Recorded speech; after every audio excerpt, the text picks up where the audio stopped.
From sleep, so I hope we're okay. Well, we'll help you. Okay, please help me. So, the whole show, I'm trying to figure out how to start.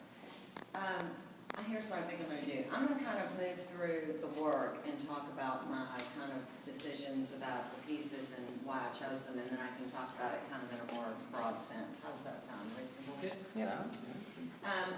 This was the very last piece I made for the show, and it's called 6 Frames, and I've never tried anything like this before, but what was really interesting to me is the only image, this is my daughter Olivia, and I only fired 6 frames when she was in this trunk, and we decided we were going to try and make a picture together.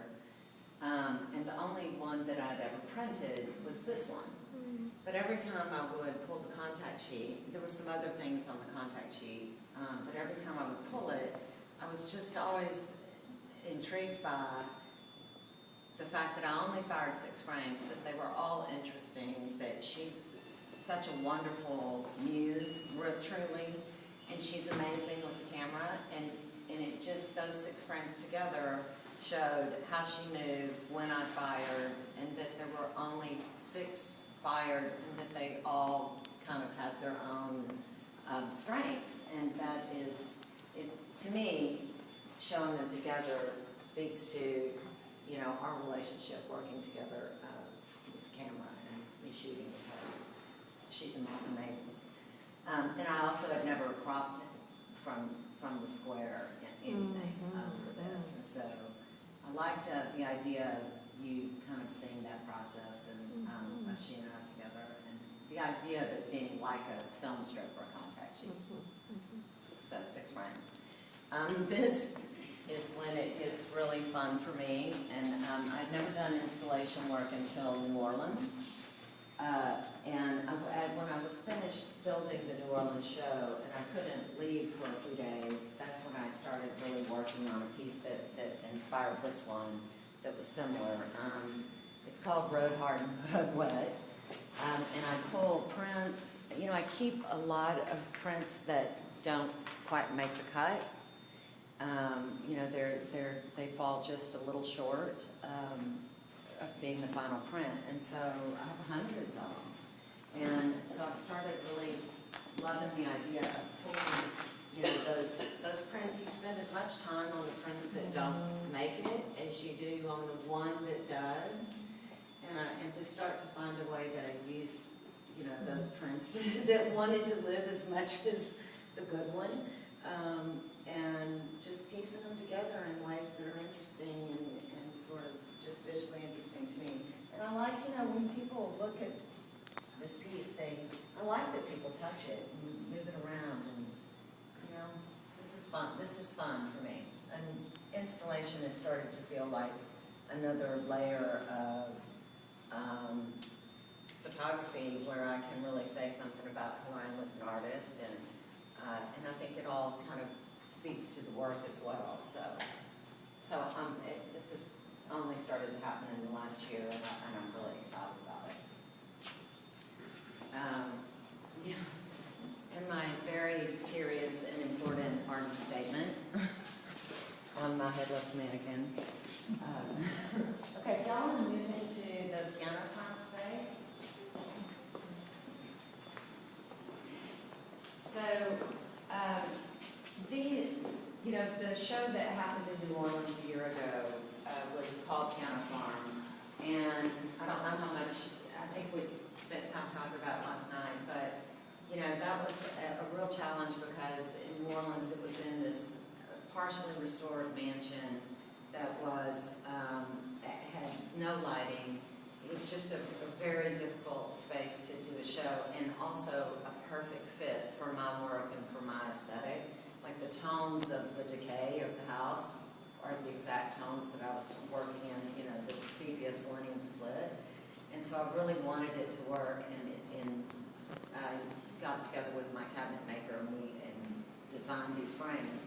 And there was no lighting, so we figured out how to, you know, build these light kits. And I liked kind of this industrial rough vibe to it. They looked very different in New Orleans. Jennifer really wanted some piece of that show in this exhibition, and I really struggled with Piano Farm being a part of it because the frames were so specific to the house. But once I started building the rest of it and it started coming together, I figured out, wow, if I just tweaked them a little and changed the color and changed the mounting, it would fit with this. And so I was very excited that it worked. And then about the work specifically, Piano Farm came about just from, I would never put together a series of work just because a place is a cool place to shoot or it's beautiful. That doesn't interest me. It's got to be something that's important to me. And my daughter was taking piano lessons over the last several years on a farm, and the farm's caretaker, Sarah, is her piano teacher. And she's this bohemian hippie, very much free spirit. And so every time I would go to the farm, it would be surprising and different. And, you know, the horse's mane is braided, and or there's, you know, it just changes visually all the time. And so I started using it as a location for really anything I was working on. And after several years, I started to discover, like, wow, you know, the place has become this place that I trust, for one. Like, if I don't have any idea of what I'm going to do, that I really want to work, I can go there and I will leave with imagery that is good. And so it became, you know, really important to me. And I looked at hundreds of good pictures I've made there and thought, you know, it's become so meaningful. So that's when I thought it was ready to be its own series. And it's not actually called Piano Farm, that's just my nickname for it. So a lot of this imagery. What is it actually called? It's actually called Emerson Farm. But Sarah calls it Piano Farm now too. So, yeah, that's been a wonderful thing. And there's actually more imagery even throughout the show that was shot at the farm. And Sarah even is models for me sometimes on the farm. So she's just really, it's just become this great relationship. This was glass. So this kind of started when this is kind of an interesting story. So I always have this dress form, this child's dress form, and it usually has nothing on it, and I just like, it feels like a piece of sculpture to me, so I love it, it's in my office. And there was one day I really wanted to go shoot at the farm, and I really was wishing that I had a human form. I always wish for the human form in some way, and sometimes I just can't stand the idea of shooting myself anymore, because I do that a lot when I don't have someone, my kids are at school or whatever. And so I thought about this dress form, that it's kind of this human shape. And then I had been wishing to come up with some things to do with sheet music, to speak to the music element of the piano farm. And so I just started trying to build this sheet music skirt onto this dress form, and it took me the better part of the day. And this thing's crazy heavy. And I got it all in the back of the car and hauled it to the piano farm, and I drug this dress form with these pieces of, you know, ancient sheet music all over the farm, shot the hell out of it, and there were two of them that were exhibited in New Orleans, this one and another one, and I brought the form with the sheet music skirt to the show, and it was part of the installation, and everybody loved it.